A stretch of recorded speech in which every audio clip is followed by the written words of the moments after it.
3일차 내용 전하겠습니다. 다시 말씀드리지만 우리 그 바나바 사역을 하는데 핵심 내용은 지금 이 내용이에요. 잊지 마세요. 비중으로 얘기를 하면 이게 그 10 중에서 몇 정도 된다고 그랬어요, 제가. 예? 이게 9 정도라고 얘기를 했어요. 그리고 나머지 이 내용은 1 정도. 꼭 필요하지만 당연히 해야 되는데 이 내용이 9 정도 되어지면 이 내용은 너무나 스무드하게 분명하게 잘 전해져요. 잘 전해져요. 그리고 꼭 잊지 마세요. 그리고 여기 바나바를 세우는 양육 가이드. 내 안에 살아계신 예수님을 믿는다. 근데 실감이 안 돼요. 그럼 어떻게 하라고 그랬어요? 예, 철저히 회개하고 다시 그 내용을 숙지를 하시라고요. 들어가셔서. 그 다음 십자가의 거룩을 전한다. 핵심 내용은 내가 십자가의 죄사함에 분명한 확신, 죄책감으로부터 자유, 분명한 상태에서 상대방을 그걸 전해야 되는데 내 안에 그런 게 없어. 그러면 안 되는 거예요. 회개하고 다시 다 정리를 하고 얘기를 해야 되는 거예요. 자, 세가족의 양육 12일 1일차는 천국과 지옥에 대해서 나눴어요. 천국과 지옥은 뭐라고 그랬어요? 사실이다. 그래서 이게 천국이 있고 지옥이 있다라는 사실을 그 세가족이 인정하고 받아들였어요. 그러면 그게 전부예요. 나머지 내용은 그 사실을 알리기 위한 통로에 불과해요. 근데 나머지 지식을 전하려고 우리가 막 애를 쓸 필요가 있어요, 없어요? 없어요. 그것을 알았으면 끝나는 거예요. 확실해요. 아, 나는 천국과 지옥이 있다는 것이 진짜 믿어집니다. 그러면 이 내용은 1일차는 잘 하시는 거예요. 그리고 그분하고 이제 때때로 그분들이 또 지식도 기억을 해야 되기 때문에 때때로 이제 천국과 지옥이 있는 이런 내용들에 대해서 이제 전달을 하면서 이제 얘기를 하는 거죠. 그 중에 이제 누가복음 16장에 부자와 나사로의 이 내용을 때때로 여러분들이 양육을 하면서 이렇게 상기를 하는 거예요. 그건 여러분들의 지혜예요. 8일차를 하면서도 여러분들이 상기를 하고 9일차를 하면서도 상기를 하고 삶의 문제들 중에서 천국과 지옥 늘 경험해야 됩니다.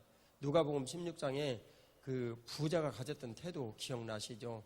극단적인 내용이지만 이 부자는요, 천국이 있다라는 사실을 실제 천국을 경험해야 될 그 이스라엘임에도 불구하고 그는 몰랐습니다. 그 내용은 그가 하나님의 율법인 이 가난한 자를 긍휼력이라는 말씀을 어겼습니다. 그리고 자기 배만 채웠죠.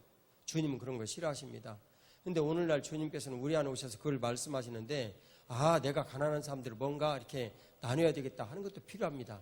그런데 그것은 우리가 배운 바 내용에 하면 이 믿음과 구원이라는 이 내용에서 율법적 사고에 대한 내용을 배우셨죠. 그때 율법적 사고에 가면 내가 뭔가 의지와 힘을 가지고 그것을 하려는 이런 태도를 뜻합니다. 이것은 의미가 있습니다. 그러나 지나가야 될 과정이고 그런 일을 통해서 우리가 예수님을 배워야 될 일이지 그렇게 사는 것이 우리 인생의 목적이 되어버리는 건 정말 위험합니다. 그러면 뭐 어떻게 살아야 되겠습니까? 네, 그 질문에 대한 내용은요, 내 안에 주님께서 살아계셔서 주님의 말씀을 읽으면 아, 이거 믿어지고, 네, 그래서 그 말씀을 내가 믿을 때 이 말씀이 내 안에 이루어진다라는 걸 뜻합니다. 그러면 가난한 이들을 보면 내가 나누고 싶은 생각이 저절로 나죠. 당연히 그 일이 이루어지죠. 그리고 주님께서 마음 주시는 대로 나누면 됩니다. 그렇다고 우리 모든 삶을 송두리째 무시해버리고 나눠주시라는 거 주님 절대 원치 않습니다. 자, 그런 것들을 자, 나누는 것. 자, 그럼 오늘은 믿음과 구원에 대한 내용. 아참, 2일차 주인 바꾸기는 뭡니까? 내가 지금까지는 주인 뒤에 살아왔지만 이제부터 나의 주인은 예수님입니다. 이런 신앙 고백이 이제 그분들의 삶에서 나타나게 해야 됩니다. 그럼 여러분들이 이 내용을 숙지를 하고 있으면 뒤로 넘어가면서 천국과 선택, 그 다음에 주인 바꾸기, 이 내용은 수시로 입에서 나와야 될까요? 안 나와야 될까요? 수시로 나와야 돼요. 수시로. 확인하는 이런 모든 그 내용으로 수시로.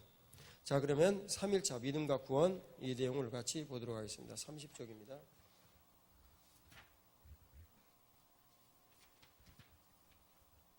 자, 믿음과 구원에 관한 내용입니다. 그 준비들 다 되셨나요? 네.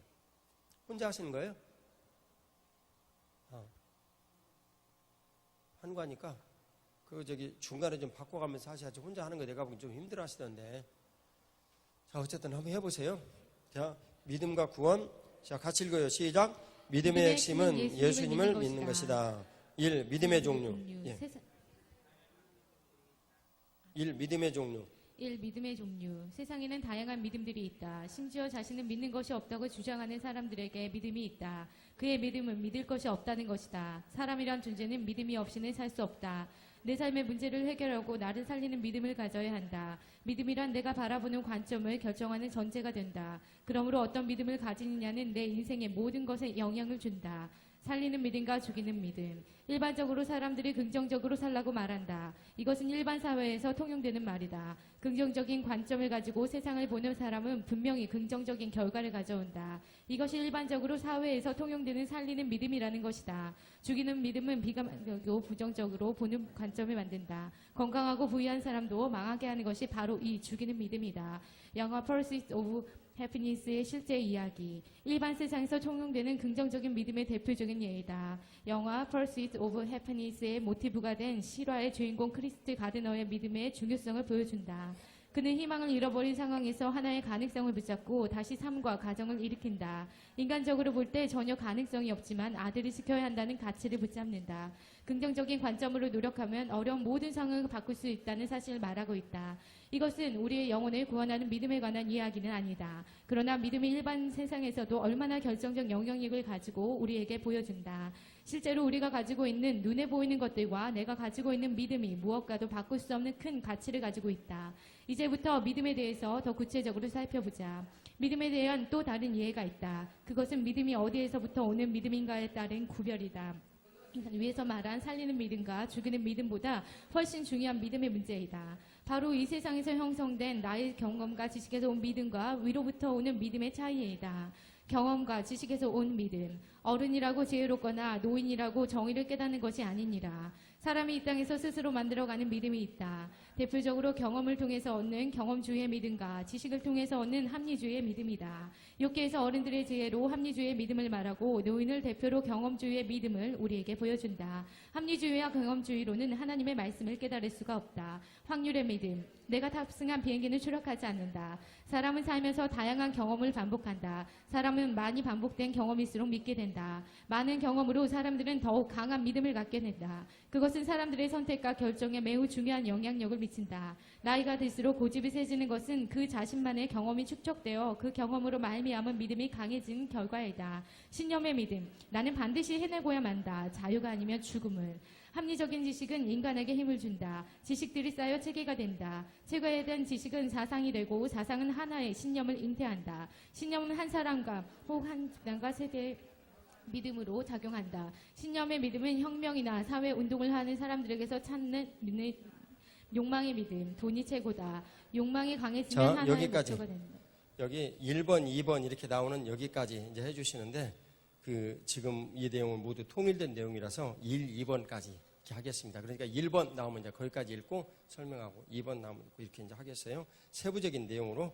자, 오늘 여기서 이제 보면 믿음의 종류가 있다고 그랬죠. 믿음의 종류는 살리는 믿음과 죽이는 믿음 먼저 이렇게 나눌 수가 있겠는데 사람들이 긍정적으로 생각을 하면 긍정적인 열매가 있어요. 왜냐하면 사유가 그렇게 되어져 있어요. 이 사유는 누가 만든 거기 때문에 하나님께서 만드신 거기 때문에 그렇게 되어져 있어요. 그래서 믿음은 들으면서 나면 들으면 그리스도의 말씀으로 말미암는다라고 로마서 14장 17절에 말씀하시죠. 근데 이 믿음은 분명히 나는데 어디에서 나냐면 로마서 14장 17절 말씀처럼 부정적인 내용이나 긍정적인 내용이나 모두 자꾸만 들으면 거기서 뭐가 생겨요? 믿음이 생겨요. 그래서 기밀성이 신이 되는 거예요. 북한에서와 같이. 부정적인 것도 자꾸만 들으면 믿음이 옵니다. 자, 이제 보십시오. 목사님은 이런 사람이다 라고 자꾸 말을 하고 자꾸 그런 시각으로 봐요. 그러면 이 목사님이 그렇게 보이는 거예요. 그런 모든 내용들이죠. 자, 그러면 경험과 지식에서 온 이 살리는 믿음과 죽음의 이 믿음에 대한 이런 내용을 여러분들이 크리스 가드너의 얘기로 들었는데 얼마나 그것도 큰 영향을 미치는지 모른단 말이에요. 이 크리스 가드너의 그 영화를 저도 봤는데 이런 내용이 나와요. 이제 아들이 농구공을 이렇게 던져가지고 넣었는데 이거 안 된다라고 미리 얘기를 해요. 그러니까 아이가 이 공을 한쪽에다 팍 던져버려요. 그러니까 그때 크리스 가드너가 깨달아요. 너는 지금부터 어느 누가 너가 할 수 없다라고 말을 하거나 얘기를 해도 절대 믿지 말아라. 그건 사실이 아니다 하고 아들에게 가르치는 장면이 나와요. 그게 살리는 믿음과 죽이는 믿음의 이제 차이를 우리들에게 이제 보여주죠. 그래서 내 경험에서 온 이런 모든 지식들, 이런 모든 것들도, 지식에서 온 믿음들도 우리들에게 큰 역할을 하는데 실제로 그것은 우리를 살리는 믿음이 아닙니다. 그런 믿음 가지고는 창세기 1장 1절에 태초에 하나님이 천지를 창조하시니라 죽었다 깨나도 안 믿어집니다. 어떻게 믿을 수 있겠습니까? 그러나 살리는 믿음이 있어요. 이 살리는 믿음은 그것과는 다른 겁니다. 예를 들면 앞에서 보면 경험과 지식에서 온 믿음은 욥기서 32장 9절 다시 한번 읽어요. 시작. 어른이라고 지혜롭거나 노인이라고 정의를 깨닫는 것이 아니다. 그래서 이 어른은 합리적인 이대용을 뜻하고 노인은 삶의 경험을 뜻해요. 경험주의적 믿음과 지식이라고 생각이 되지는 합리적인 이런 모든 그 믿음을 통해서 우리들이 하나님의 말씀을 깨달을 가능성은 없습니다. 그것은 그 각주 1번 같이 읽겠습니다. 고린도전서 2장 14절에요. 육에 속한 사람은 하나님의 성령의 일들을 받지 아니하나니 이는 그것들이 그에게는 어리석게 보이며 또 그는 그것들을 알 수도 없나니 그러한 일은 영적으로 분별되기 때문이라. 성경은 합리주의와 경험주의로 만들어진 믿음을 가지고 살아가는 사람을 육에 속한 사람이라고 말한다. 육에 속한 사람은 초월적인 하나님의 말씀과 그 일을 이해할 수 없어서 어리석다고 생각한다. 아멘. 자, 그렇죠. 그래서 육에 속한 이 사람은 경험과 지식의 삶의 현장 속에서 그가 살고 있는 사람이에요. 그래서 하나님의 이 성령 하나님께서 말씀하시는 이 일을 받아들이지 않습니다. 왜냐하면 그들은 그게 어리석게 보이기 때문이고요. 그리고 알 수도 없기 때문이에요. 근데 이 세상의 모든 이런 일들은 영적으로만 분별되기 때문에 영이 죽어버린 육의 삶을 살아가는 사람들은 볼 수가 없어요. 그 육의 삶의 모든 일들의 판단의 가치는 대부분 1번 어디에서 온다고요? 경험에서 오고요. 두 번째는 지식에서 온다고요. 근데 그런 사람들은 이 판단이 불가해요. 그래서 성경은 합리주의와 경험주의로 만들어진 믿음 가지고 살아가는 사람들을 육에 속한 사람이다. 육에 속했다는 것은요. 3차원이 우리 세계에서 살아간다 그런 내용이에요. 네. 그런 내계에 있는 사람들은 절대 받아들일 수가 없어요. 근데 그거 가지고는 절대 우리는 믿을 수가 없습니다. 자, 그런 내용을 1번 확률. 내가 탑승한 비행기는 절대 추락하지 않는다. 나는 절대 그런 신념으로 믿고 있는 거예요. 그래서 다양한 인생의 경험을 하면서 내가 축적이 됐어요. 나 비행기를 지금 300번 탔는데 비행기 추락하지 않았어. 그런 축적된 이런 경험으로 내가 내 인생의 모든 것들을 판단을 하는 거예요. 내가 살아보니까 아이는 공부를 잘해야 먹고 살기가 편해. 그러면 아이들에게 공부 잘하는 걸 강요하죠. 다 이거 너를 위해서 하는 일이야. 뭐 이런 식으로 말이죠. 그 다음에 신념의 믿음. 나는 반드시 해내고야 만다. 그래서 합리적인 이 지식은 인간에게 힘을 줘요. 왜냐하면 누가 봐도 이게 옳은 일이거든요. 그리고 세상은 이렇게 되어가거든. 그래서 체계화된 이런 지식이 사상이 되고요. 사상이 하나의 신념을 만들어냅니다. 그래서 우리나라 광복 초기에 대부분의 사람들은요. 뭔가 새로운 이 이념적 도구가 필요했어요. 그래서 많은 사람들이 좌파에 빠졌습니다. 좌파에 빠져서 뭐 사고 자체는 모든 사람들이 먹고 같이 살자. 그런 내용이기 때문에 얼마나 멋있어요. 근데 공산주의가 딱 되니까 모든 사람들이 같이 먹고 살았어요. 또다시 특권주의가 만들어졌어요. 특권주의가 만들어졌어요. 그 결과 사람들이 딱 깨닫고 이게 아니네. 그래서 쫄딱 다 망해버린 거예요. 공산주의가. 아직도 북한만 남아있어요. 근데 북한은 정확하게 얘기하면 공산주의 아니에요. 아니에요. 틀만 가지고 있을 뿐이지 공산주의가 아니에요. 그나마 중국의 지도자들은 그걸 깨닫고 이 지도 체제를 좀씩 일당이지만 사실은 일당 독재죠. 독재지만은 바꾸면서 그래도 모든 사람들이 이렇게 살 수 있는 길들을 이제 해나가니까 그 사람들이 그런 모든 것들에 대해서 조금 이해하고 이제 모두 받아들이는 거예요. 국민들이. 하지만 북한은 그러지 않죠. 지금 그들은 이 패권국까지 사실 정확한 얘기를 해보면 왕이에요. 그래서 옛날에 제국주의가 지금 북한에 계속 이어지고 있는 거예요. 제국주의가. 임페리얼리즘이 제국주의가 이어지고 있는 거죠. 자, 이 한 세대의 강력한 믿음으로 이 신념의 믿음이 작용할 수 있는 거예요. 혁명이나 사회운동을 하는 사람 이렇게 찾을 수 있죠. 욕망이 이제 믿음이 되는 경우가 많아요. 그 중에 대표적인 내용이 돈, 두 번째는 쾌락이에요. 내 마음대로 즐기면서 내 인생 사는 거예요. 첫 번째는 뭐라고요? 돈이라고, 돈. 그래서 그런 모든 그 일들이 그들에게 이제 새로운 문제를 가지고 오죠. 자, 욕망의 믿음부터 이제 같이 3번만 좀 보겠습니다.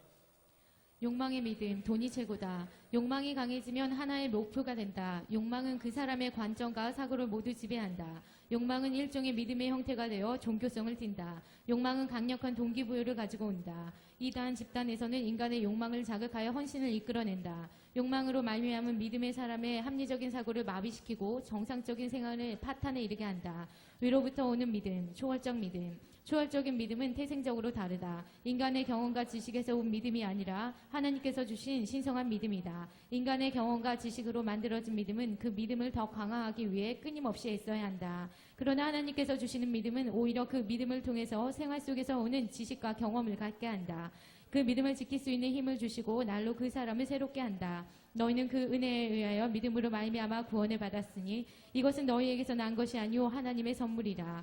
초월적인 믿음은 하나님께서 선물로 주시는 믿음이다. 구체적으로 성령 하나님께서 우리에게 믿음을 주신다. 성령 하나님께서 우리에게 믿음을 주시면 어떤 일이 일어나는가? 하나님의 말씀이 저절로 믿어진다. 예를 들어 창세기 1장 1절을 읽으면 이 모든 세상을 하나님께서 창조하셨다는 사실이 저절로 동의가 되어지고 그렇게 세상을 보게 된다. 그것을 뒷받침하는 지식이나 직접 경험한 일이 없어도 진리임을 믿게 된다.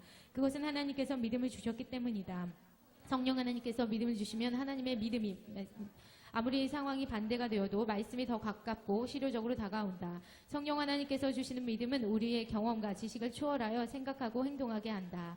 복음에는 하나님의 의가 나타나서 믿음으로 믿음에 이르게 하나니 기록된 바 오직 의인은 믿음으로 말미암아 살리라 함과 같으니라.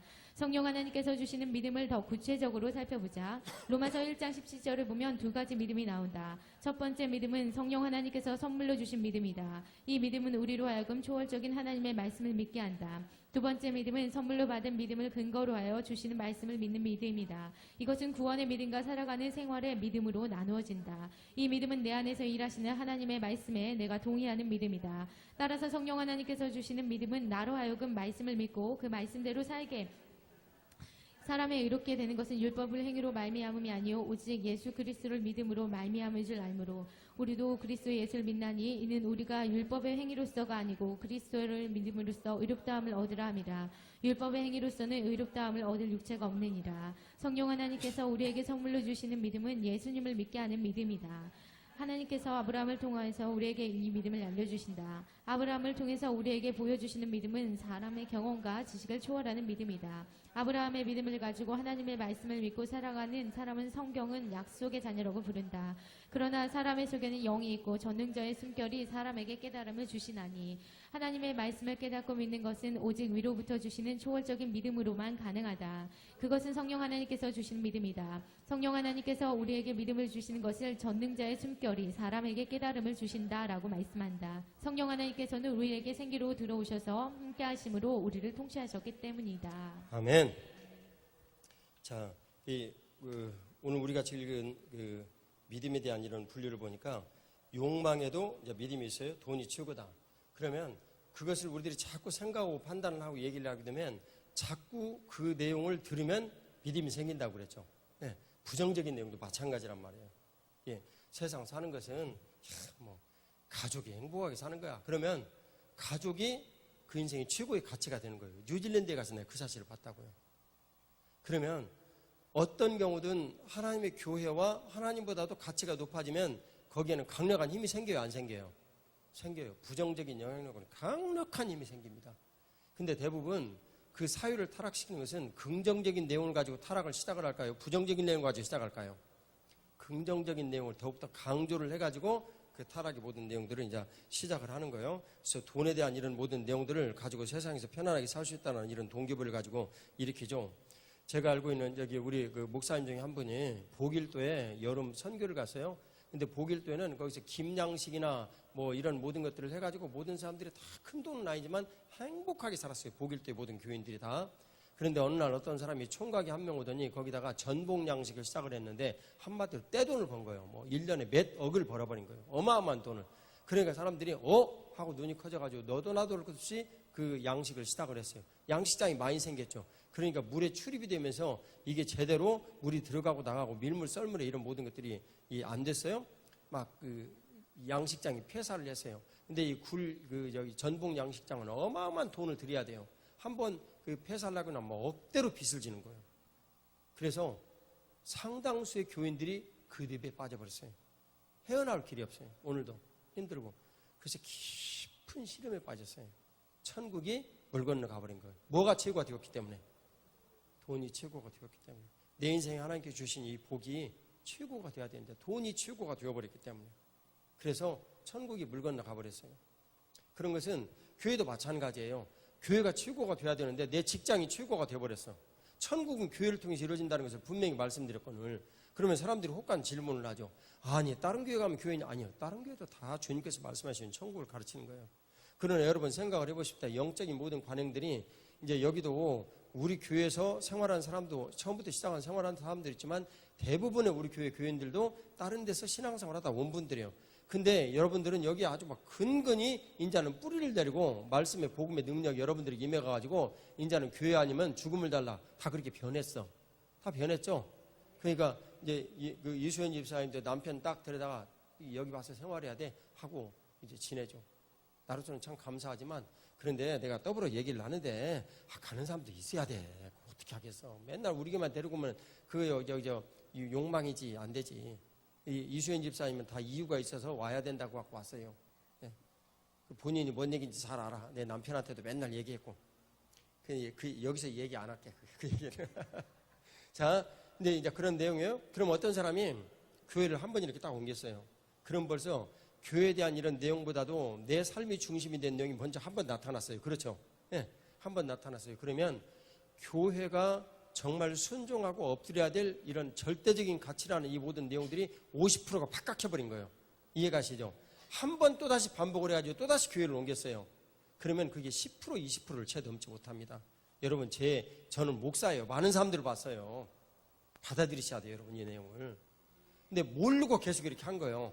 그러다가 이 가운데도 물론 교회 여러 번 다니고 저도요 교회를 다닌 교회를 이사 다니면서 봤더니 누군가가 제대로 가르쳐주지를 못해가지고 엄청 교회를 여러 번 옮겼더라고. 나는 교회에 대해 제대로 배우지를 못했어요.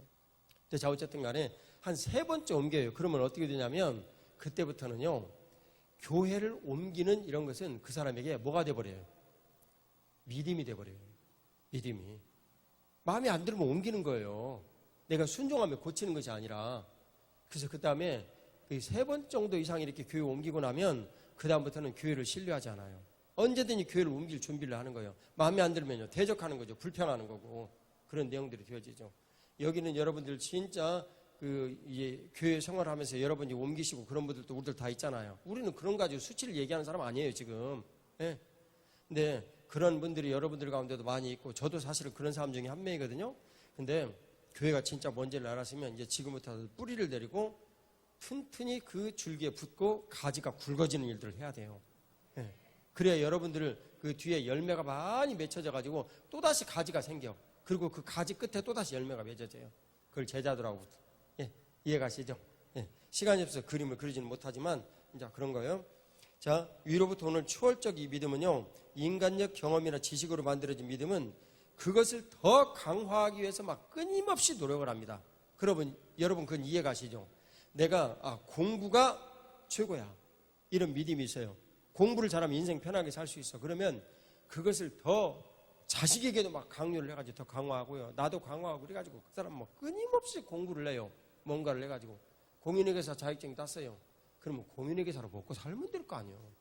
근데 공인회계사로 먹고 안 살고 또 뭘 공부를 해요? 네? 변리사 공부해. 그럼 변리사로 먹고 살아야 될 거 아니야. 그 다음 또 뭘 공부해요? 변호사 공부해. 하여튼 그런 일들이 생기는 것이 끊임없이 생기는 이런 그 욕구인데 경험이나 지식에 관한 이런 것들은 우리들에게 그런 걸 만들어내요. 그러나 초월적인 믿음은요 그런 거 아니에요. 초월적인 믿음은 하나님께서 우리에게 선물로 주신 믿음인데 지식이나 경험이 없어도 모든 말씀이 믿어져요.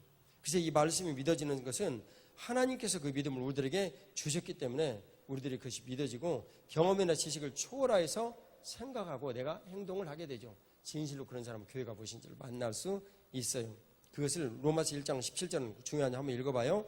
복음에는 하나님의 의가 나타나서 믿음으로 믿음에 이르게 하나니 기록된 바 오직 의는 믿음으로 말미암아 살리라 함과 같으니라. 여기서 앞에 믿음은 성령 하나님께서 우리에게 주신 믿음이에요. 뒤에 믿음은요 영과 육이 구원받은 믿음이에요.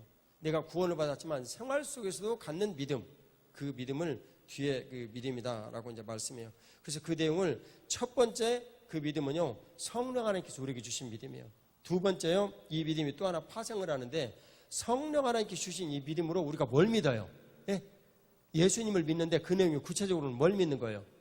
말씀을 믿는 거예요.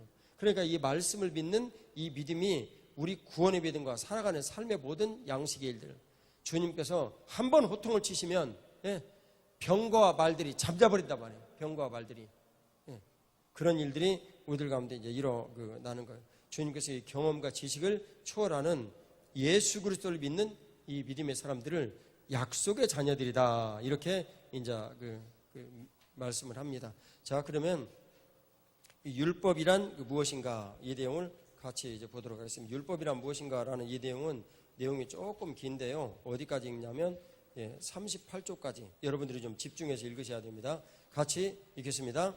율법이란 무엇인가? 율법은 모세로 말미암아 주어진 것이요 은혜와 진리는 예수 그리스도로 말미암아 온 것이라.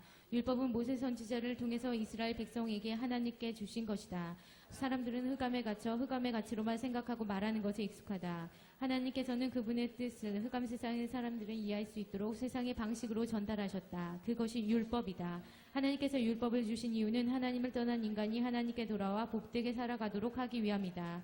율법을 온전하게 지키고 살면 하나님께로 돌아갈 수 있는 길이 열리게 된다. 그 대표적인 율법이 십계명이다. 이 계명은 시내산에서 하나님께서 모세에게 친히 돌에 새겨 주셨다. 모든 선지자와 율법에 예언한 것은 요한까지니니 율법은 큰 범위로 말한다면 구약 전체를 가리킨다. 모세오경은 십계명을 핵심으로 하는 율법이다. 여호수아에서부터 에스더까지 그 율법을 가지고 살아간 이스라엘 백성이 역사 속에 나타낸 율법의 적용이며, 욥기에서는 아가서까지 율법을 바탕으로 신앙 고백과 찬양으로 이루어진 말씀이다. 마지막으로 선지자들은 이 율법을 바탕으로 하나님께서 이스라엘 백성에게 주신 말씀을 전하고 있다. 따라서 모세오경, 역사서, 지혜서, 그리고 선지서는 율법을 다양한 사건과 인물들 그리고 방식으로 우리에게 전달하고 있다. 그래서 율법을 크게 말하면 구약 전체라고 말할 수 있다. 이로 보건대 율법은 거룩하고 계명도 거룩하고 의로우며 선하도다. 율법은 하나님께서 우리에게 복을 주시기 위해서 주셨으므로 거룩하고 의롭고 선하다. 이분법전 신앙관을 가진 사람들은 율법은 부정적이고 은혜는 긍정적이라고 여기기 쉽다. 그러나 이것은 잘못된 이해이다. 율법 자체는 하나님께서 인간에게 구원을 받을 수 있는 길을 가르쳐 주신 선하고 거룩하신 것이다. 다만 사탄이 이 율법을 이용하여 인간을 정죄하고 공격함으로 율법이 악용되는 것이 문제일 뿐이다. 율법은 악한가 선한가? 율법에 대해서 신자들은 편견을 가지기 쉽다. 율법은 악하고 은혜는 선한 것이라는 이분법적 관점으로 신앙생활을 하면 열매가 열리지 않는다. 성경을 보면 율법과 은혜는 그리스도 안에서 하나가 된다. 그렇다면 왜 율법이 악하다고 편견을 가지게 되는가? 그것은 흑암이라는 세상의 속성을 이해하지 못하기 때문에 생기는 부족함이다. 이 흑암의 세상은 자기 중심이라는 영향력이 극대화된 곳이다. 하나님을 떠난 인간은 자기 중심적인 흑암 세상의 속성에 익숙하다. 그러므로 나 자신이 중심이 되는 사탄 중심과 하나님 중심의 두 가지가 충돌되는 현장이 흑암 세상이다. 이것이 흑암의 세상에서 살아가는 신자의 삶에 고스란히 나타나게 된다. 세상의 모든 일은 누가 그것을 사용하는가에 의해 선과 악이 나뉜다. 예를 들어 양귀비를 악한 사람이 사용하면 사람들을 죽이는 강한 마약 재료가 되지만, 의사가 사용하면 고통을 주려는 강력한 진통제가 된다. 돈을 악한 의도로 사용하면 다툼과 갈등을 일으키며 일만하게 뿌리가 되지만, 하나님 중심으로 사용하면 돈으로 할 수 있는 복된 일들은 무수히 많다. 율법도 마찬가지이다. 율법을 하나님께서 쓰시면 죄가 무엇인지 깨닫게 하시고 결국 하나님께 은혜를 구하게 만든다. 하지만 사탄도 율법을 사용한다. 율법을 통해서 죄가 있는 사람들을 공격한다. 정죄하며 고통을 준다. 하나님을 두려워하게 만들고 죄의 종을 되게 만든다. 그리스도 안에 있는 사람에게 율법과 은혜는 하나가 된다. 율법은 하나님께서 사용하시는 선하신 도구가 된다. 나를 정죄하는 것이 아니라 죄를 깨닫게 회개하여 하나님께 나아가는 길을 가르쳐주는 은혜가 된다. 사람이 의롭게 되는 것은 율법의 행위로 말미암음이 아니요 오직 예수 그리스도를 믿음으로 말미암는 줄 알므로 우리도 그리스도 예수를 믿나니 이는 우리가 율법의 행위로서가 아니고 그리스도를 믿음으로 의롭다함을 얻으려 함이라. 율법의 행위로서는 의롭다함을 얻을 육체가 없느니라. 하나님께서 율법을 주신 이유는 죄 가운데 있는 인간들이 하나님께 돌아올 수 있는 길을 열어주시기 위함이다. 율법을 온전하게 지키면 사람은 다시 하나님께로 돌아올 수 있다. 그러나 사람은 율법을 자신의 힘으로 온전히 지킬 수 없다. 그러므로 율법을 주신 하나님의 궁극적인 목적은 사람이 스스로 완전해질 수 없다는 것을 알게 하시는 것이다. 그 결과 사람은 하나님께 은혜를 구하는 것이다. 사람이 구원을 받기 위해서는 하나님의 은혜가 필요함을 깨닫도록 율법을 주셨다. 모든 사람이 죄를 범하였음에 하나님의 영광에 이르지 못하더니 율법을 통해 구원을 얻으려고 시도하는 자들이 있다. 이를 율법주의자라고 말한다. 하지만 율법을 사람이 아무리 잘 지킨다 해도 하나님의 기준에 미치지 못한다. 하나님은 인간과 근본적으로 다른 분이기 때문이다. 하나님께서는 사람의 중심을 보신다. 그 하나님의 기준에 이르도록 율법을 완전하게 지킬 수 있는 사람은 세상의 죄인 중에 아무도 없다. 그것을 모든 믿는 자에게 이를 이루기 위하여 율법의 마침이 되시니라. 우리 힘으로 율법을 온전히 지킬 수 없다는 것이 분명해졌다. 누군가의 도움이 필요하다. 그래서 죄가 없으신 예수님께서 율법을 온전하게 이루시고자 오셨고 우리에게 율법의 마침이 되셨다. 예수님은 율법의 모든 내용을 완전하게 지키셨다. 예수님을 믿는 우리와 함께 하심으로 율법을 온전케 하신 그 공로로 그러므로 예수님을 믿는 사람은 은혜를 대신 율법을 마치신 일을 함께 가지시는 신분을 얻게 된다. 예수님께서 우리에게 율법의 마침이 되는 것이 바로 예수님께로부터 우리에게 오는 은혜이다. 다른 이로서는 구원을 받을 수 없나니 천하 사람 중에 구원을 받을 만한 다른 이름을 우리에게 주신 일이 없음이라 하였더라. 우리가 죄 가운데서 구원받는 길을 경외하면 이렇다. 하나님께서는 우리가 구원받을 수 있는 길로 율법을 주셨다. 그 율법을 하나님의 기준에 이르도록 지켜야 구원을 받을 수 있다. 그러나 죄인인 인간의 힘으로 율법을 온전하게 지킨다는 것은 불가능하다. 이를 해결하고자 하나님의 은혜로 보내신 분이 예수님이시다. 예수님께서는 사람으로 오셔서 율법이 온전하게 지키시고 율법의 마침이 되셨다. 예수님을 믿는 우리에게 예수님의 율법을 마침이 되신다. 그러므로 우리는 예수님을 믿고 죄사함을 받아 다시 하나님께 돌아갈 수 있는 길이 열리게 되었다. 내 형제들아, 만일 사람의 믿음이 있노라 하고 행함이 없으면 무슨 유익이 있으리요? 그 믿음이 능히 자기를 구원하겠느냐? 만일 형제나 자매가 헐벗고 일용할 양식이 없는데 예수님을 믿는다는 것은 관념적인 내용이 아니다. 우리는 성경 말씀에 믿는 것과 지식으로 이해하는 것을 혼동하기 쉽다. 예수님을 믿음은 동시에 나타나는 것이다. 온전한 믿음은 삶에서 실제 행하게 하는 믿음이다. 온전한 믿음을 구해야 한다. 믿음에 대해 성경은 열매로 알리라 말씀하신다. 믿음은 성령 하나님께서 우리의 내면에 주신다. 눈에 보이지 않아도 반드시 열매로 나타난다. 나에 있는 믿음이 사실인지 거짓인지 열매를 안다고 성경은 증언한다. 열매로 나타나는 믿음은 하나님 아버지 뜻대로 살아가는 행함이다. 내 안에 거하라. 나도 너희 안에 거하리라. 가지가 포도나무에 붙어 있지 아니하면 스스로 열매를 맺을 수 없음같이 너희도 내 안에 있지 아니하면 그러하리라. 믿음이 행함으로 온전해진다는 사실을 잘못 이해하면 내가 행함으로 구원을 얻으려는 율법주의적인 경향에 빠질 수 있다. 그 행함은 내 힘이 아니라 내 안에 살아계신 예수님의 행함으로 나타난다. 가지가 포도나무 줄기에 붙어 있으면 열매는 저절로 맺듯이 우리가 예수님께 붙어 있으면 저절로 열매를 맺게 하신다고 하셨다. 믿음의 행함으로 온전해지는 것은 예수님과 지속적인 연합의 결과로 나타난다. 예수님과의 관계가 지속되는 상태는 예수님께서 나의 주인이 되시고 나는 예수님의 종된 상태이다. 아멘. 자, 그 율법과 은혜에 관한 말씀을 저희들이 좀 길게 내용을 요약을 해봤는데 이 내용은 아주 간단합니다. 율법은 하나님께서 우리가 하나님을 알 수 있도록 근본적인 죄로 하나님을 떠나면 우리들에게 알 수 있도록 주신 하나님의 선물입니다. 그런데 이 율법을 우리들이 지켜서 이 율법을 가지고 뭔가 이루시고자 하나님께서 이루시고자 하신 이런 일들을 내가 뭔가를 하려 시도를 할 때 우리들은 분명히 그것이 불가능하다는 사실을 알게 됩니다. 하나님을 떠난 인간은 하나님께서 우리들에게 실제로 주신 은혜를 인하여서 구원을 받아야 되는데 그것이 아니라 하나님을 떠난 인간들이 마치 하나님처럼 완전해지려는 시도를 하게 돼요. 그것을 율법을 내 입으로 지켜내려고 하는 그런 거예요. 이해가 되시죠? 내가 하나님처럼 완전해지려고 시도를 한다고요. 이거 자체가 우상숭배요, 죄악입니다. 그런데 그런 시도를 하게 돼요. 근데 그러면은 알게 돼요. 아, 나는 이거 절대 불가능하구나. 그러면 그때 내 힘으로 모든 것을 할 수 있다는 사실을 철저히 하나님 앞에 부부가 엎드려 깨달아 알아 주님의 은혜와 이 도우심을 구하는 것입니다. 그것이 율법의 이제 기본적인 정신인데 율법은 적법하게만 쓰면 하나님께 주시는 열매를 주신다고 그랬죠. 율법은 기본적으로 하나님을 떠난 인간이 하나님을 알 수 있도록 삶의 모든 것들을 절제하고 주님께 늘 살아갈 수 있도록 하신 최소한의 규범입니다. 그것을 10계명으로 보통 요약을 하죠. 그리고 모세오경으로 요약을 하고 큰 내용으로는 그 구약성경 전체를 이야기를 합니다. 이 내용은 여러분들이 읽었어요. 역사서와 시가서, 소선지서 이런 내용으로 여러분들이 이제 보았습니다. 그래서 율법을 우리들이 이제 생각을 할 때 이 율법을 우리들이 이렇게 지키는 이런 일들에 대해서 이분법적으로 생각을 해요. 율법은 상당히 이게 조금 좀 부정적이고 말이지. 그 다음에 은혜는 선하다 이렇게 생각을 하는데 그건 몹시 잘못된 생각이에요. 율법 자체를 주님께서 이 땅에 오셔서 거룩하게 하셨는데 그건 곤란한 거예요. 왜냐하면 이 율법을 사탄이 이용을 하면 우리를 사망에 빠지게 하지만 하나님께서 이 율법을 인용하시면 율법을 완전하게 하셔서 우리를 살리시거든요. 그래서 이 율법과 하나님께 주시는 은혜는 우리가 보통 하나다라고 이야기를 하는 거예요. 원수마귀가 이를 이용을 하면 오히려 선한 목적과 의도를 준 이 율법을 가지고 우리를 공격해요. 원수마귀가. 그래서 이제 우리들에게 문제가 되는 것입니다. 그래서 신자들이 이런 편견을 가지고 있으면 열매를 맺지 못해요. 그래서 이 흑암 세상의 속성에 익숙한 우리들이 내 중심으로 모든 삶을 살아나가면서 사탄과 하나님 중심이라는 두 가지 충돌의 현상이 많이 여기서 강하게 일어난다고 그랬죠. 그래서 우리가 여기서 예로 드는 내용이 양귀비를 의사가 쓰면 진통제가 되지만 이 사탄이 쓰게 되면 이것은 마약의 재료가 된다고요. 그런 내용들로 가득 찬 것이 이 세상입니다. 주님께서 이런 일들을 이제 만들어주는 우리들의 삶의 현장을 주님께서 36쪽 14번 내용을 좀 같이 해보겠습니다. 아래 같이 읽습니다.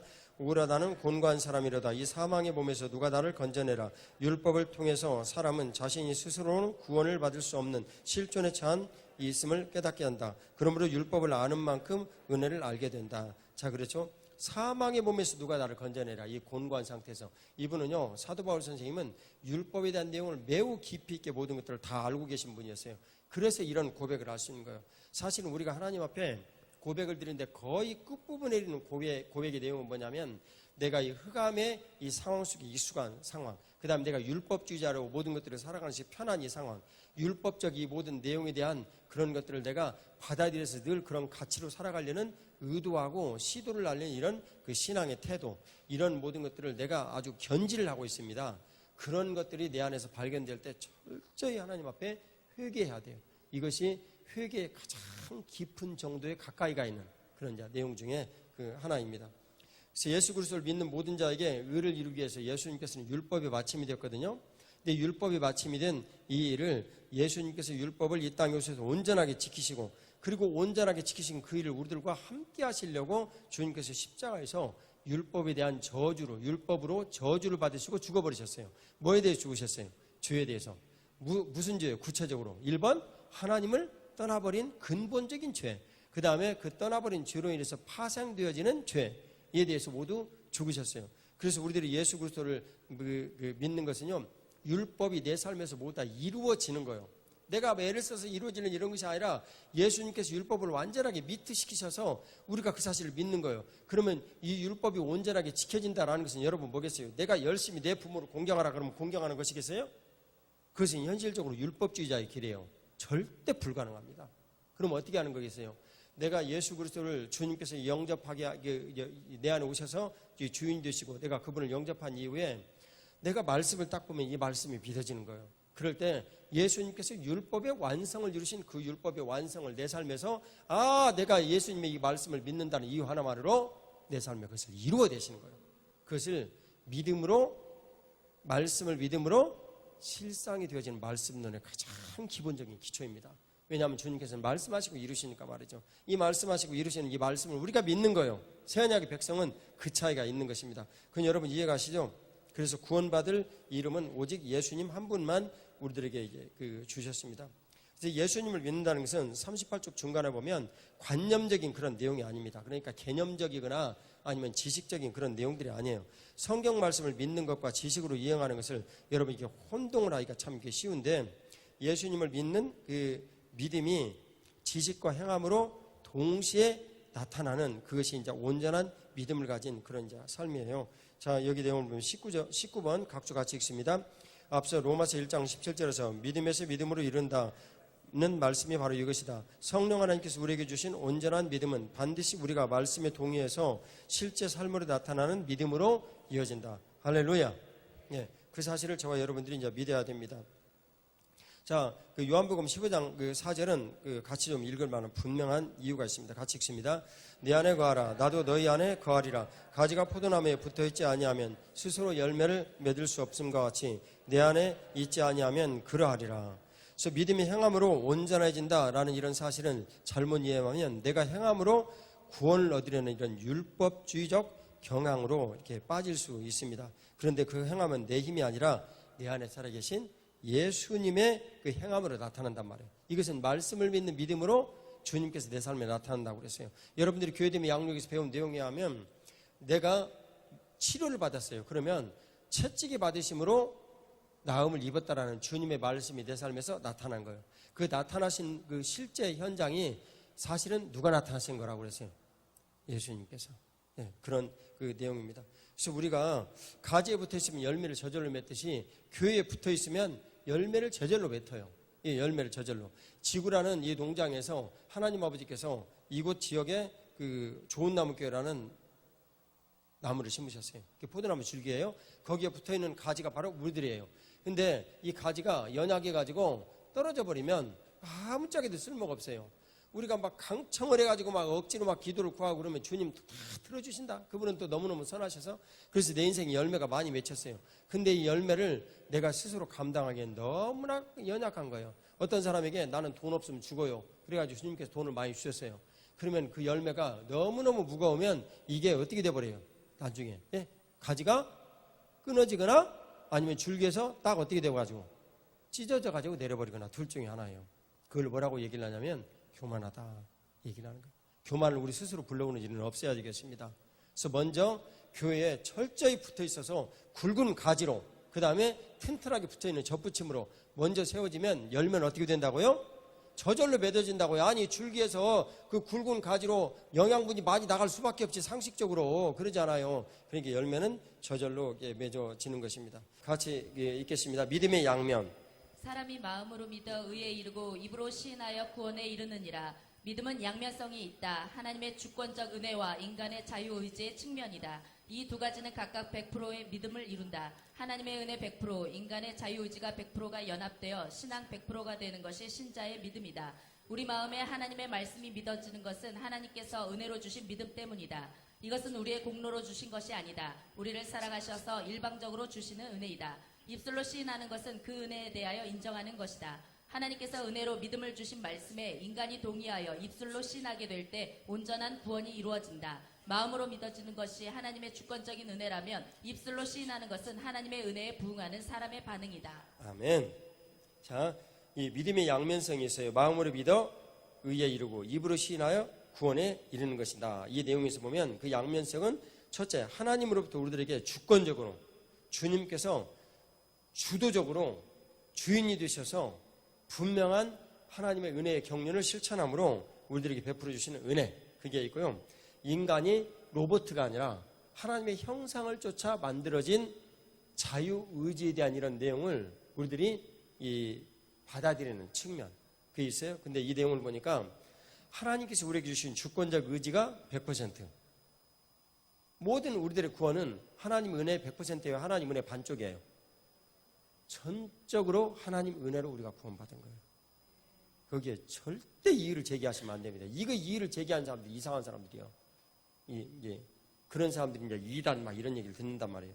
그러니까 전적으로 하나님의 은혜 100%예요. 인간은 하나님을 떠난 이래로 스스로 자기를 구원할 만한 능력이 없어요. 절대 불가능해요. 그 내용이 로마서예요. 자, 그 다음에 인간의 자유의지 100%가 연합이 되어 있는 것. 인간의 자유의지 100%가 만일 또 없다면 뭐겠어요? 우리는 하나님께서 만드신 로봇에 불과해요. 여러분 로봇 장난감 써보셨죠? 그게 무슨 자유의지가 있어요? 우리 세린이 얘기했잖아요. 장난감 그 강아지가 있는데 거기다 건전지 넣고 딱 하면 막막 하고 막 걸어다녀. 예.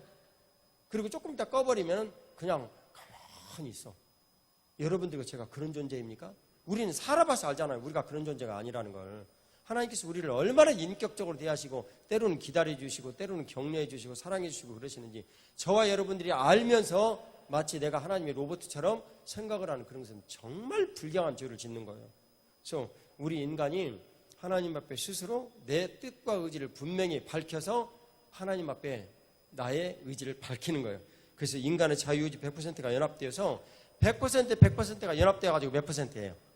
200%가 아니라 100%. 이것을 연합이라고 불러요. 그러니까 연합이라는 개념이 없이 신앙생활을 설명한다는 것은 불가능해요? 가능해요? 불가능해요. 불가능해요. 삼위일체 하나님 자체가 연합인데 어떻게 연합이 없이 기독교 신앙을 설명하냐고요. 불가능해요. 그러니까 수십억 개가 합해져 가지고 연합이 되니까 몇이 돼 버렸어요? 예? 아예 안 보여요. 하나 돼 버렸어요. 그 이해 가시죠? 예. 그것을 주님께서 오늘 연합 이렇게 설명해 주신 거예요. 일방적으로 주신 은혜예요. 입술로 시인하는 것은 그 은혜에 대해서 인정하는 것입니다. 그래서 입술로 시인하게 될 때 온전한 구원이 이루어지는데 은혜로 주신 이 말씀을 시인하여 온전한 구원이 이루어지는 거예요. 마지막 읽겠어요. 다시 한번 마음으로 믿어지는 것이 하나님의 주권적인 은혜라면 입술로 시인하는 것은 하나님의 은혜에 부응하는 사람의 반응이다. 그래서 100%가 만나가지고 신앙 100% 되는 거예요. 자, 4번 구원의 믿음. 예수께서 이르시되 너는 나를 본고로 믿느냐 보지 못하고 믿는 자들은 복되도다 하시니라. 본고로 믿는 믿음, 자신의 경험과 지식에 바탕을 둔 믿음이다. 이것은 율법 지향적으로 살아가는 흑암의 체질과 결이 같기 때문에 설득력이 있고 가마력이 있다. 믿기가 쉽다. 그래서 하나님께서는 처음에는 보고 믿게 하신다. 이스라엘 백성들이 이집트를 탈출하는 과정을 보면 자세하게 볼 수 있다. 하나님께서는 여러 기적과 이적을 통해서 이스라엘 백성들이 믿게 하셨다. 보고 믿는 믿음의 한계는 자신의 경험과 지식에 믿음이 갇히게 된다는 사실이다. 이스라엘 백성들은 보고 믿는 믿음에 머물렀기 때문에 보이는 것으로 인해 하나님을 믿는 신앙을 잃어버리게 되었다. 그래서 예수님과 함께 올라갔던 사람들은 이르되 우리는 능히 올라가서 그 백성들을 치지 못하리라. 그들은 우리보다 강하니라 하고 이스라엘 자손 앞에서 그 정탐한 땅을 악평하여 이르되 우리가 두루다니며 정탐한 땅은 그 거주민을 삼키는 땅이요 거기서 본 모든 백성은 신장이 장대한 자들이며. 그래서 예수님은 도마 사도에게 보지 못하고 믿는 믿음이 복되다고 하셨다. 보지 못하고 믿는 믿음은 내 경험과 지식을 넘어선 믿음이다. 성령 하나님께서 주시는 초월적인 믿음이다. 이 믿음은 행위에서 난 것이 아니라 하나님께서 은혜로 주시는 믿음이다. 믿음은 본질적으로 초월적인 것이다. 믿음의 대상은 내 안에 살아계신 부활의 구주 예수님이시다. 그런데 예수님께서 나와 연합이 되어 내 안에 살아계시다는 사실 자체가 이 땅의 논리로는 말이 안 되는 일이다. 많은 그리스도인들이 예수님을 믿는다고 하면서 내 안에 살아계신 예수님에 대해서 막연하게 알고 있다. 하지만 내 안에 살아계신 예수님은 실제로 선명하고 구체적으로 계시다. 하지만 이것이 일반적으로 막연한 분위기로 있는 이유는 초월적인 내용이기 때문이다. 초월적인 믿음, 사람이 의롭게 되는 것은 율법의 행위로 말미암음이 아니요 오직 예수 그리스도를 믿음으로 말미암은 줄 알므로 우리도 그리스도 예수를 믿나니. 우리가 믿는 대상은 예수님이시다. 그 예수님은 내 안에 살아계신 부활하신 예수님이시다. 성령 하나님 안에서 오신 예수님이시다. 따라서 그 예수님을 믿는 일은 초월적인 성격을 갖는다. 나의 경험과 지식만을 가지고 추론할 수 있는 대상이 아니다. 그리고 성령 하나님 안에서 오신 예수님은 내가 지금 만나며 가까이 있는 사람보다 더 구체적이시고 가까이 계시며 나와 민감하게 모든 것을 공유하고 계신다. 왜냐하면 성령 하나님 안에서 오셨기 때문이다. 그의 계명을 지키는 자는 주 안에 거하고 주는 그의 안에 거하시나니 우리에게 주신 성령으로 말미암아 그가 우리 안에 거하시는 줄을 우리가 아느니라. 주와 합하는 자는 한 영이니라. 내 안에 살아계신 예수님을 믿는 믿음은 성령 하나님께서 주시는 믿음이다. 따라서 그 믿음은 인간의 합리성과 경험적 진리 안에 갇힐 수 없는 성격의 믿음이다. 내가 너희에게서 다만 이것을 알려 하노니 너희가 성령을 받은 것이 율법의 행위로냐 혹은 듣고 믿음으로냐. 너희에게 성령을 주시고 너희 가운데서 능력을 행하시는 이의 일이 율법의 행위로서냐 혹은 듣고 믿음에서냐. 초월적인 믿음을 말씀을 들으면 저절로 믿어진다. 왜냐하면 성령을 따라 난 약속의 자녀들이기 때문이다. 약속의 자녀들은 태생적인 생명을 가지고 있다. 그래서 말씀을 들으면 성령 하나님께서 인쳐주시고 보증하시어 저절로 믿어진다. 형제들아 너희는 이삭과 같이 약속의 자녀라. 곧 이것을 우리에게 이루게 하시고 보증으로 성령을 우리에게 주신 이는 하나님이시니라. 그래서 약속의 자녀들은 초월적인 삶을 살게 된다. 그렇다면 초월적인 삶의 핵심은 무엇인가? 그것은 죄사함의 확신 가운데 사는 일이다. 과거의 모든 은원관계에서 자유하게 된 새로운 피조물의 삶을 살게 된다. 여기까지 잠깐 보겠습니다. 이거 원래 끝까지 쭉 읽어야 되는 그 내용인데 왜냐하면 보지 못하고 믿는 믿음이 초월적인 믿음, 죄사함의 확신, 그 다음 뒤로 넘어가면 죄사함의 신앙고백 이런 모든 내용들을 포괄하는 지금 이제 내용이에요. 그래서 이제 그런 모든 내용인데 보다 보니까 여러분들이 이렇게 번호를 좀 세 분에게 좀 해야지 이해가 될 내용이라서 이 다음번에 나올 때는 이게 번호를 좀 세 분에게 좀 하겠습니다. 그러나 어쨌든 자 보는 믿음과 보이지 못하는 믿음, 그 다음에 보지 못하고 믿는 믿음이 이 모든 세 가지 내용들을 담는다. 이것은 이제 여러분 구도가 좀 되시죠? 자 그러면 보는 믿음에 대한 이런 것을 보고 믿는 믿음의 한계는 자신의 경험과 지식에 내 믿음이 갇혀버리는 거예요. 이스라엘 백성들은 자신들이 노예된 삶을 살면서 얼마나 우리가 형편없는 민족인가, 또 그 다음에 우리를 주인으로 삼은 저 파라오는 얼마나 대단한 왕인가, 이 민족은 얼마나 대단한 왕인가, 일제시대에 예를 들면 우리 선조들이 어떤 사람들은 이런 생각을 가졌다고 그러더라고. 내가 일본인으로 태어났다면 얼마나 좋았을까. 그런 생각을 가졌다고 그러더라고. 뭐 소수이겠지만서도 이제 그런 생각을 가졌다고 그러더라고. 그러니까 눈으로 본 이것이 너무너무 크고 대단한 거예요. 여러분, 노예로만 살던 그 이스라엘 백성들이 이집트의 그 철병거와 그 거대한 성 파라오의 그 권위 얼마나 대단하게 보였겠습니까? 그러지 않겠습니까? 그 모든 것들을 주님께서 아니다라고 그 철병거, 어마어마한 철병거들을 모두 다 그 바닷속에 수장을 시켜버렸단 말이에요. 전부 다.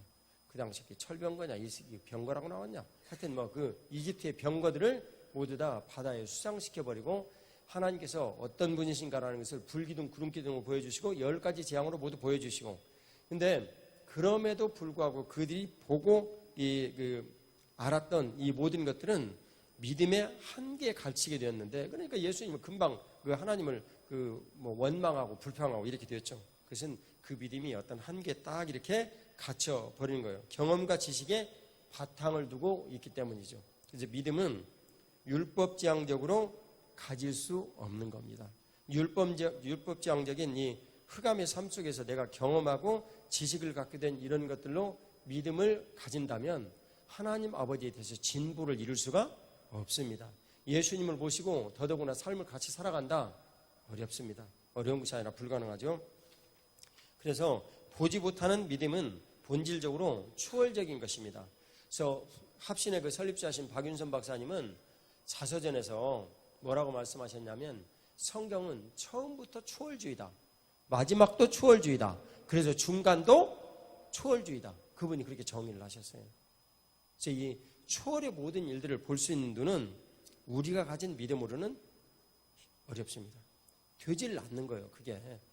그런데 밖에서 내가 경험과 지식으로 갖게 된 믿음을 그대로 가지고 나왔어요. 이것은 예수님을 믿는 믿음이 아닌데, 사유현생이 오가는 이런 믿음들인데, 해는 동쪽에서 떠서 서쪽으로 진다 이런 믿음들인데, 그런 믿음들을 가지고 열심히 일하면 내가 돈을 조금 더 벌 수 있다 이런 믿음들인데, 결혼하면 아기를 낳을 수 있다 이런 믿음들인데, 뭐 다 낳는 것은 아니지만은 그래도 하여튼 뭐 그런 일방적인 믿음들을 가지고 내가 눈으로 보고 경험한 것들만 가지고 와서 교회에서 신앙생활을 하려고 생각하는 태도가 있다 그 말이에요. 그것은 몹시 사실은 불행한 일이에요. 그것은 예수님을 만나기가 정말 어렵다. 그래서 추월적인 믿음이 주어져야 되는데, 그것은 주님께서 성령 하나님께서 주시는 믿음이다라는 것을 우리들에게 말씀하시는 거예요. 자, 요한일서 3장 24절을 다시 한번 읽겠습니다. 그의 계명을 지키는 자는 주 안에 거하고 주는 그의 안에 거하나니 우리에게 주신 성령으로 말미암아 그가 우리 안에 계시는 줄 우리가 아느니라. 이해가시죠? 성령 하나님께서는요, 이 달라스 윌라드 박사에게 증언에 의하면 성령 하나님께서는 모든 존재들에게 말씀하세요. 손봉호 박사의 대담에서 이런 내용을 얘기를 하시더라고요. 성령 하나님 믿는 자에게 말씀하십니다. 믿지 않는 자에게도 말씀하십니다. 한쪽은 들으려는 귀가 있고 한쪽은 듣지 않으려 하기 때문입니다. 심지어는 만물에도 말씀하십니다. 성령 하나님께서 만물에 말씀하신다라고 달라스 윌라드 박사가 말한 내용은 뭐겠어요? 하나님의 모든 섭리의 통치 아래 만물이 있다, 그런 내용이죠. 다음 이어진다. 그래서 내가 너희에게 다만 이것을 알려 하노니 너희가 성령을 받은 것이 율법의 행위로냐 혹은 듣고 믿음으로냐. 너희에게 성령을 주시고 너희 가운데서 능력을 행하시는 일이 율법의 행위에서냐 혹은 듣고 믿음에서냐. 뭡니까 여러분? 행위에서입니까? 듣고 믿음에서입니까? 듣고 믿음에서 이 율법의 이 말씀을 우리가 듣고 계속 들었더니 믿음이 생기는 거예요. 그래서 믿음은 들으면서 나는 거라니까요. 믿음은 들으면서 나는데, 이 말씀을 믿고 들으면서 믿음을 나는데 분명히 성경 그렇게 말씀하셨어요. 디모데후서 3장 15절에 하나님의 말씀을 구원에 이르는 지혜가 있다고 그랬어요. 구원은 뭐예요? 예수님 믿고 죄사함을 확신해 갖고 구원받는 것이 구원 아니에요. 근데 구원에 이르는 지혜가 있대 한다 하셨는데, 그것은 예수님을 믿는 믿음이 우리 안에 생긴다는 얘기거든. 그럼 예수님을 믿는 믿음이 말씀을 자꾸 듣고 그랬더니, 듣고 우리들에게 믿음에서냐? 듣고 믿음에서냐? 그러면 이 말씀을 자꾸 듣고 그랬더니 이 말씀을 우리들이 배운 바 누구를 뜻합니까? 예수 그리스도를 뜻하지 않습니까? 그런데 이 말씀을 자꾸 들었더니 믿음이 생겨요. 믿음이. 그러면 누가 사실은 우리 안에 실체로 나타나시도록 하신다는 거예요. 예? 아니, 예수님께서 근데 그 일을 이루시는 분이 누구시라고요? 성령 하나님이시라고. 그래서 그 성령 하나님께서 우리 가운데 오셔서 믿음을 주시고 우리로 믿게 하신다 그 말이에요. 예수님을. 이해 가시죠? 이게 말씀이 믿어지는 거지. 그분 때문에. 고린도서 5장 5절 같이 읽습니다. 곧 이것을 우리에게 이루게 하시고 보증으로 성령을 우리에게 주신 이는 하나님이시단 말이에요. 그런데 갈라디아 4장 27절 보니까 너희는 이삭과 같이 약속의 자녀라. 주님께서 우리들에게 말씀하시는 거예요. 이 약속의 자녀들은 성경 말씀을 보면 믿어져 버려요? 안 믿어져 버려요? 믿어져 버려요. 믿어져 버려요. 믿어져 버려. 그러니까 금방 이런 모든 내용이 우리들에게 이게 논리적으로 와닿는 거예요. 저희 홍문사님이 이제 서민영이라는 딸이 있어요. 그러면 민영이한테 야 민영아 너는 내 딸이라는 것이 믿어지냐 안 믿어지냐. 그럼 민영이 갑자기 뻥 쳐가지고 엄마 혹시 좀 병원에 가봐야 되지 않겠어? 뭐 이렇게 말을 하겠지. 한 번도 의심한 적이 없고 그리고 객관적인 증거로 얼굴이 닮았잖아. 좀 시커멓잖아. 예. 근데 홍문사님이 시커매요? 서 선생님이 시커매요? 서 선생님이 시커먼가? 아 그래요? 그러시구나. 그 닮았잖아 너무나. 그리고 조금 격려를 하자면 예쁜 것도 닮았지. 자 주사함의 확신 같이 읽어요. 초월적인 믿음의 핵심은 성령 하나님 안에 오시어 내 안에 살아계신 예수님이시다. 그 예수님은 부활하시어 하나님 보좌 우편에 앉아 계신 분이다. 그 예수님은 흠과 티가 없으시다. 그날에는 내가 아버지 안에 너희가 내 안에 내가 너희 안에 있는 것을 너희가 알리라. 예수께서 대답하여 이르시되 사람이 나를 사랑하면 내 말을 지키리니 내 아버지께서 그를 사랑하실 것이요 우리가 그에게 가서 거처를 그와 함께 하리라. 실제로 예수님께서 내 안에 살아계신다. 그분은 죄가 없으신 분이다. 우리에게 있는 대제사장은 우리의 연약함을 동정하지 못하실 리가 아니요 모든 일에 우리와 똑같이 시험을 받으신 이로되 죄는 없으시니라. 예수님을 믿는 사람은 죄가 없으신 예수님과 연합이 된 상태이다. 십자가와 부활의 연합이 되었다고 말씀한다. 만일 우리가 그의 죽으심과 같은 모양으로 연합한 자가 되었으면 또한 그의 부활과 같은 모양으로 연합한 자도 되리라. 따라서 나의 정체성이 과거에 매인 나, 즉 율법에 갇힌 나가 아니라 부활하시어 내 안에 살아계신 예수님이 된다. 예수님을 믿는 믿음으로 우리는 죽음과 죄를 이기신 예수님의 공로를 공유하게 된다. 죄삼의 확신 가운데 살게 된다. 그래서 그리스도 안에서 나는 죽고 예수님께서 사시어 하나님에 대해 산 인생을 살게 된다. 이는 내게 사는 것이 그리스도니 죽는 것도 유익함이라. 초월적인 믿음이란 성령 하나님께서 우리에게 선물로 주시는 믿음이다. 이것을 설명하는 말씀은 접촉의 거룩법이다. 성령 하나님께서 나와 100% 피팅이 되셔서 나를 머리끝부터 발끝까지 거룩하게 하신다. 이것을 성전된 나라고 부른다. 너희는 너희가 하나님의 성전인 것과 하나님의 성령이 너희 안에 계시는 것을 알지 못하느냐. 누구든지 하나님의 성전을 더럽히면 하나님이 그 사람을 멸하시리라. 하나님의 성전은 거룩하니 너희도 그러하리라. 성령 하나님께서 내 안에 계셔서 나는 성전이 되었다. 그래서 성경은 내가 거룩하다고 단언하신다. 이 일은 예수님께서 십자가에서 영원한 제물 되심으로 완전하게 이루어졌다. 이 뜻을 따라 예수 그리스도의 몸을 단번에 들이심으로 말미암아 우리가 거룩함을 얻었노라. 이런 모든 초월적인 내용은 나의 이성과 경험으로 알 수도 없고 느낄 수도 없는 내용이다. 나의 인식의 한계를 넘어서는 내용이다. 성령 하나님께서 접촉의 거룩법으로 나에게 이를 믿음으로 알게 하실 때 우리는 경험할 수 있고 깨달을 수 있다. 그러나 사람의 속에는 영이 있고 전능자의 숨결이 사람에게 깨달음을 주시나니 어른이라고 지혜롭거나 노인이라고 정의를 깨닫는 것이 아니니라. 죄사함의 확신은 성령 하나님께서 우리에게 예수님의 십자가의 공로를 적용하시는 초월적인 믿음에 의해서 우리에게 적용되는 은혜이다. 이는 예수님께서 우리의 율법의 마침이 되심을 믿는 일이다. 예수님께서 율법의 모든 요구를 하나님의 수준에 이르도록 충족시켜 주셨다. 이를 믿는 믿음을 성령 하나님께서 접촉의 거룩법으로 믿게 하신다. 예수께서 신포도주를 받으신 후에 이르시되 다 이루었다 하시고 머리를 숙이니 영혼이 떠나가시니라. 그리스도는 모든 믿는 자에게 의를 이루기 위하여 율법의 마침이 되시니라. 예수님께서 율법의 마침이 되셨음을 믿는 것은 예수님께서 나의 인생의 주인이 되심을 의미한다. 예수님을 나의 주로 고백하는 것은 예수님께서 내 인생의 모든 율법을 하나님의 요구에 이르도록 충족하시어 나는 그분께 속한 종으로 산다는 것을 의미한다. 예수님을 율법의 마침으로 믿고 사는 것은 내가 부활의 삶을 살게 한다. 부활의 삶을 사는 것은 나의 주인이신 부활하신 예수님을 위해서 사는 것이다. 그가 모든 사람을 대신하여 죽으심은 살아있는 자들로 하여금 다시는 그들 자신을 위하여 살지 않고 오직 그들을 대신하여 죽었다가 다시 살아나신 이를 위하여 살게 하려 함이라. 부활하신 예수님을 위해 사는 삶은 이제 내가 율법을 충족하기 위해 살아가는 죄의 종된 삶이 아니라 말씀이 사실이 되는 율법의 완성의 삶이다. 율법의 완성의 삶은 내가 예수님을 위해 사는 것 같지만 실제로 내 안에 살아계신 예수님께서 내 인생을 살아주시는 것이다.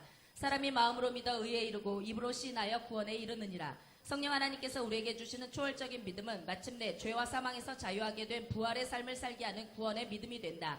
율법의 완성의 삶은 죄삼의 확신으로부터 시작된다. 따라서 신자는 늘 인자이신 예수님 앞에서 가장 먼저 죄삼의 확신을 점검해야 한다. 이러므로 너희는 장차 올 이 모든 일을 능히 피하고 인자 앞에 서도록 항상 기도하며 깨어있으라 하시니라. 죄사함의 신앙 고백. 죄와 사망을 이기시고 부활하신 예수님께서 내 안에 살아계심을 믿습니다. 내가 말씀을 읽고 들을 때 그 말씀이 나에게 진리로 믿어집니다. 이것은 성령 하나님께서 내 안에서 인쳐주시고 보증하시기 때문입니다. 성령 하나님께서 내 안에 계심으로 흠과 티가 없으신 예수님께서 내 안에 계심을 믿습니다. 예수님께서는 영원하신 피로 십자가에서 단번에 나를 위해서 죽으시어 나를 거룩하게 하시고 나를 거처로 삼으시어 지금 내 안에 살아계심을 믿습니다. 그러므로 나는 모든 죄에서 사함받은 거룩한 성전임을 믿습니다. 과거의 모든 아픔과 상처, 은원 관계여 올무에서 자유하게 되었음을 믿습니다. 나는 그리스도 안에서 새로운 피조물이요 새로운 사람임을 믿습니다. 내 안에 거룩하신 예수님께서 주인 되심으로 나도 거룩하게 된 줄 믿습니다. 죄를 이기는 삶을 살게 하옵소서. 죄사함의 확신을 가지고 열심을 내어 회개하게 하옵소서. 거룩하신 하나님 아버지, 성령 하나님으로 충만하게 하사 성전된 나를 말씀으로 통치하시어 하나님의 뜻이 이루어지는 삶을 살게 하옵소서. 부활의 구주 예수님의 이름으로 기도합니다. 아멘. 아멘. 자, 여기까지 내용을 좀 보겠습니다. 죄사함의 확신에 대한 내용이 긴 것 같은데 사실은 이 맥락의 내용을 보면 간단합니다. 초월적인 믿음의 핵심은 성령 하나님 안에 오셔서 내 안에 살아계신 예수님이십니다. 내가 예수님을 믿는다는 것은 그분이 내 인생에 오셔서 나의 모든 불합리한 것, 율법 하에서 내가 삶을 살아가는 모든 것들을 완전히 하나님 앞에 딱 나아갈 수 있도록 모든 것들을 만드시고 끝내버리셨다. 그걸 뜻해요. 그래서 그것을 내 힘과 의지로 무엇인가를 다 이루어야 될 율법 정신에 입각하여서 내가 법을 지킴으로 하나님 앞에 나아가고자 하는 노력의 모든 일들이 내 안에서 예수님을 믿는다는 이유로 모두 해결돼 버린 거예요. 이해가시죠? 근데 그것을 구약에서 예수님을 믿는 믿음, 이 모든 것들을 예시하여 나타낸 일들이 율법을 우리에게 주시고 그 율법을 우리 안에 분명히 실효적으로 이루시기 위해서 성막을 주셨단 말이에요. 성막을. 자동차 설계도를 만들고 그 자동차 설계도 가지고 실체인 자동차를 딱 만들어 놓고 우리로 하여금 그 자동차를 이제 우리가 쓰는 것이죠. 그 쓰는 것은 연료 넣고 자동차 키를 돌려가지고 시동을 걸어서 우리들이 운전하고 다니는 거잖아요. 예, 그런 것처럼 율법과 성막이라는 이 모든 세상을 주님께서 이루시기 위한 하나님 아버지의 우리를 향한 분명한 이런 뜻들을 예수 그리스도 안에서 모두 한꺼번에 이루어내셨어요. 그래서 우리가 예수님을 믿는다는 것은 율법의 마침이 된 거예요. 이해가시죠? 율법은 거룩하고 선하고 의로워서 우리가 하나님 앞에 나아갈 수 있도록 주님께 주신 최소한의 귀약인데 이 최소한의 귀약이 우리 안에 분명하게 이루어져 버렸단 말이에요. 어떻게 해요? 예수님으로 인하여서. 그래서 예수님께서 우리 가운데 성전으로 오셨고 그 성전으로 오신 예수님께서 우리의 모든 삶의 일들을 완성하셔서 하나님 앞에 나아갈 수 있도록 하게 하셨단 말이에요. 그분이 내 안에 살아계신 거예요. 이해가시죠? 그러면 다른 말로 얘기를 하면 단번에 들어가지고 제사를 모두 끝내버리셨는데 그냥 이것을 애둘러 풀어서 설명을 하면 여러분 이 죄사함의 모든 이 제사는 단번에 끝내버리신 거예요. 여러분 오해하시면 안 돼요. 근데 그걸 그냥 내가 쉽게 설명을 한번 좀 해보는 거예요. 내가 죄를 질 때마다 내 안에서 살아계신 그리스도의 이 성전에 제사가 매번 드려져가지고 죄가 없어져 버린다. 예를 들면 그렇게 생각을 하면 이해는 돼요. 근데 실제로는 그 내용은 아니고 단번에 예수님께서 모든 죄에 대한 제사를 드려가지고 이 모든 것들을 한꺼번에 다 끝내버리셨다. 그런 내용이에요. 이해를 돕기 위해서 제가 잠깐 설명을 좀 했어요. 자, 예수님과 그것을 연합한 상태다라고 이제 주님께서 말씀하셨어요. 그래서 초월적인 이 믿음은 하나님께서 내게 주시는 성전입니다. 성전. 자, 고린도서 3장 16, 17절을 보면 성전을 더럽히면 하나님께서 그 사람을 멸하시리라고 그랬어요. 하나님의 성전은 거룩하니 너희도 거룩하니라. 자, 그러면 하나님의 거룩하신 이 성령 하나님께서 우리를 성전 삼으시고 거하신다고 그랬죠. 있잖아요. 42쪽 중간에 고린도서 3장 16, 17절에. 근데 성전을 우리가 더럽힌다는 말은 뭐냐 말이에요. 이것이 성령 해방죄라고 부르는 거예요. 너희가 나를 무시하는 것은 너희가 구원받을 수 있는 일이지만 성령 하나님을 너희들이 무시하고 구원받아 불가능해. 주님 말씀하신 내용이에요. 성전을 더럽히면 그런 내용이에요. 성전을 더럽히면 하나님이 그 사람을 멸하시리라. 불가능하다 그 말이에요. 하나님의 성전은 거룩하니 너희도 그러하니라. 그러니까 우리가 성령 하나님 안에서 오신 예수 그리스도를 믿고 우리가 거룩한 성전이라는 것을 믿으면 이 성전이 거룩하고 정결한 분명한 믿음이 있어야 된다. 그 말, 우리 안에. 우리가 죄를 졌다라는 것은 그럼 어떻게 얘기를 해야 돼요? 그러니까 내가 예수님을 믿고 성전됐지. 예?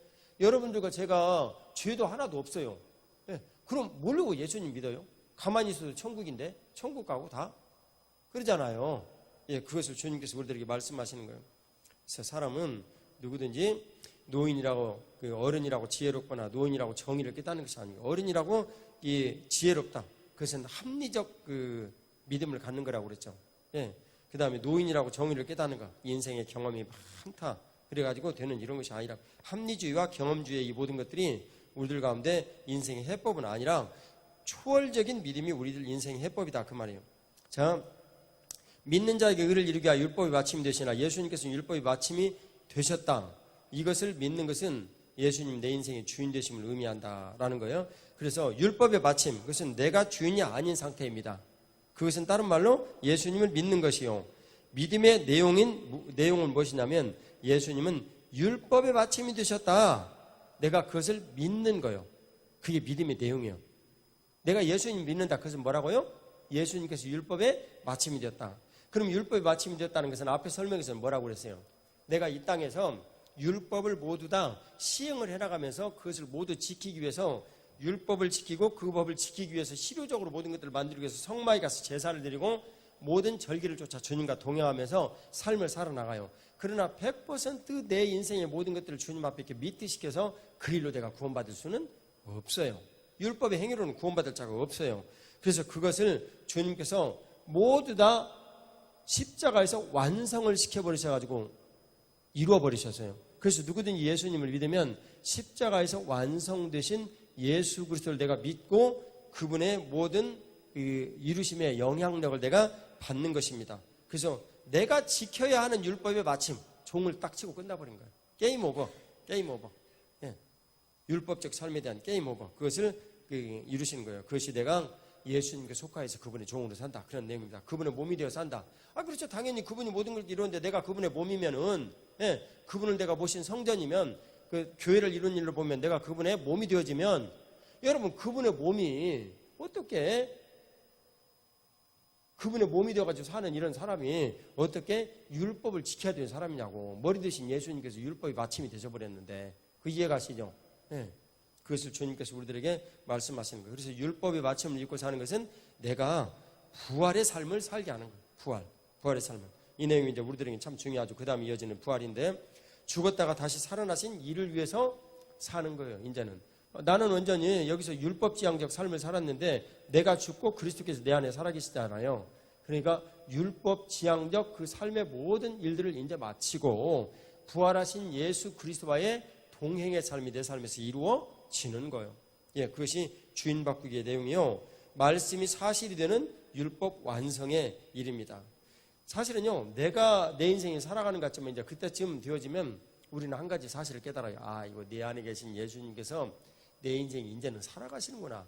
나는 알고 보니까 그분의 인생이 편승해서 사는 것이네. 그런 거예요. 그래서 어떤 사람들이 옛날에 참 좋은 예화를 얘기했어요. 어떻게 얘기를 했냐면 나는 내가 예수님과 함께 이렇게 삶을 살아나가면서 딱 주님과 동행하며 가려면 발자국이 모래 위에 4개가 나야 되는데 2개밖에 없어서 나중에 알고 보니까 예수님께서 나를 업고 가시더라. 그 예화가 딱 적절한 예화예요.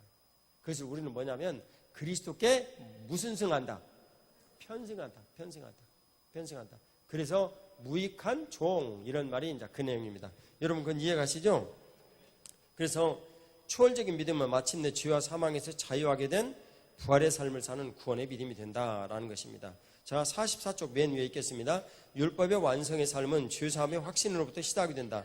따라서 신자는 늘 인자이신 예수님 앞에서 가장 먼저 죄사함의 확신을 가져야 됩니다. 자, 예수님께서 십자가에서 내 모든 죄를 대하여 죽으시고 부활하셨다는 사실 여러분 믿으십니까? 예, 그것을 믿는 믿음이 우리 인생의 모든 획을 그어버리는 거예요. 획을. 정말 이것은 우리들에게 중요한 거예요. 그리스도께서 단번에 몸을 dim으시고 우리가 거룩함을 얻었다. 자, 그 말이에요. 예, 제사가 드림으로. 자, 죄사함의 신앙 고백. 지금 이 내용은요, 어떻게 해야 되냐면, 새 가족과 같이 읽으면서 고백을 해야 돼요. 이 내용은. 포스트잇이나 이런 데 써가지고 이제 가서 같이 읽어야죠.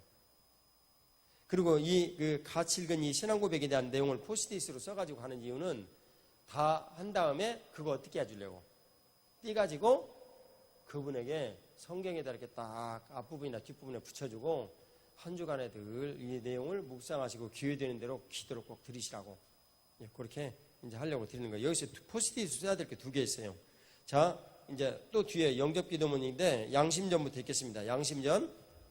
한국 초대교회 시절 경기도 벽제 출신의 윤승근은 예수님을 믿기 전에 불량배 소리를 듣던 사람이었다. 그러나 예수님을 믿은 후 새 삶을 살았다. 새 삶을 시작한 윤승근은 1903년 원산에서 열린 한 사경회에 참석했다가 은혜를 받고 전에 지었던 죄를 하나하나 회개하고 빚을 갚아 나가기 시작하였다. 그러던 중 20년 전에 다니던 직장에서 자신이 정해진 봉급보다 많은 돈을 받아서 썼던 기억이 났다.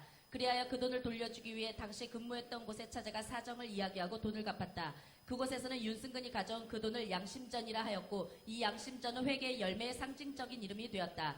윤승근은 불량배 출신으로 많은 죄를 지었지만 예수님을 만나 이전 모든 죄를 회개하고 실제 사죄하며 불의한 돈을 갚아 나갔다. 회개에는 마음의 회개와 행위의 회개가 있다. 마음으로 죄를 회개한 사람은 윤승근처럼 변화된 삶을 살아야 한다. 회개에 합당한 열매를 맺으라 하였던 세례 요한의 외침이 바로 그것이다.